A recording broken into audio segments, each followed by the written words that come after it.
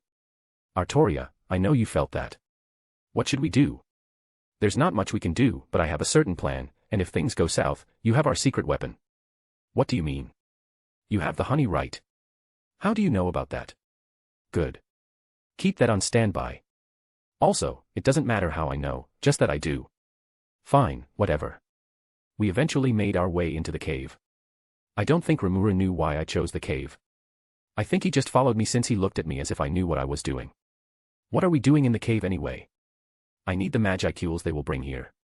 It will speed up the process of something I have going on. Could we beat whoever it is that is on their way here? Rimuru, you have an ice cube's chance in an Arizona desert during the summer at winning. What? As for me? Nah, it's not happening. I wouldn't win, but I don't think I would lose. I have a pretty good defense that can keep up. While we were waiting, Milim's presence was getting stronger and stronger. The magicules she was releasing were astonishing, but this was just what I needed. Or what Excalibur and Rongominiad need. We heard a sound akin to rocks being smashed apart one after another. It seems she's just blasting holes throughout the cave to get here as fast as possible. It's a good thing we left the door open so that it wouldn't be destroyed, but that's assuming she even went through the door. Which I highly doubt. She crashed into the ground making a crater while kicking up dust and debris. Greetings. I am Milim Nava the Destroyer, the one and only Dragonoid, she said loudly and in an excited attitude. I looked over at Rimuru and I could see his eyes wide open. He must have tried to gauge her magicules. He looked over at me and I could tell he was begging me to take care of this somehow. You guys are the ones from the crystal ball I was looking at. Since Rimuru wanted to leave everything to me, I might as well just talk to her. So, Milim, what do you want to talk about? Unfortunately, I didn't get the chance to say anything before she interrupted me. You're a dragon. Not only that you're also a divine spirit, Milim said excitedly to me, I'm sure she's using those eyes of hers to know everything about me, but she paused a little bit. As if she noticed something. Are you a hero? Hero? I think only humans can become heroes and that's only with the help of a spirit. Wait. Hero, spirit. Heroic spirit. Throne of heroes. Hold on. Am I already a hero? No, if I was, the voice of the world would have said something to me. Wait. Can I just make myself a hero? I know a spirit helps in making heroes and since I'm a spirit, a pretty strong one as well, is it possible to make myself a hero or saint or whatever it's called? Questions for later, but if Milim is asking that question, then the possibility should be there. That would also mean that I still have some human part of me to qualify as a hero. Does that mean I'm a human/divine spirit/dragon instead of a divine spirit/dragon? Or does this mean that human means more than just the race human? Or am I just a special case? I'm thinking too hard. I'm only bringing up more questions. Hello. Are you there? I was brought out of my thinking when I saw Milim just waving her hand while going around me in circles. It seems that I didn't use thought acceleration. Sorry about that, Milim. I was just thinking of something. So what brings you here? I asked her to get back on track. I came to this place to look for the strongest person and you are that person. I want you to fight me. If Rimuru wasn't panicking now, then this time he was. He knew a fight with her would be bad, but that's his opinion. This would be a boon for me. I just have to entertain her and with the magicules released, my weapons will evolve much faster. Just fight a bit and then just give her honey and like that, we have a new friend. Wait. Considering I have Avalon, I should be able to fight indefinitely. I could just fight until my weapons evolve, but I don't know how long that would take. I'll find out. Well, Milim. If you want to fight, I'll be happy to fight you, but this will only be a friendly fight.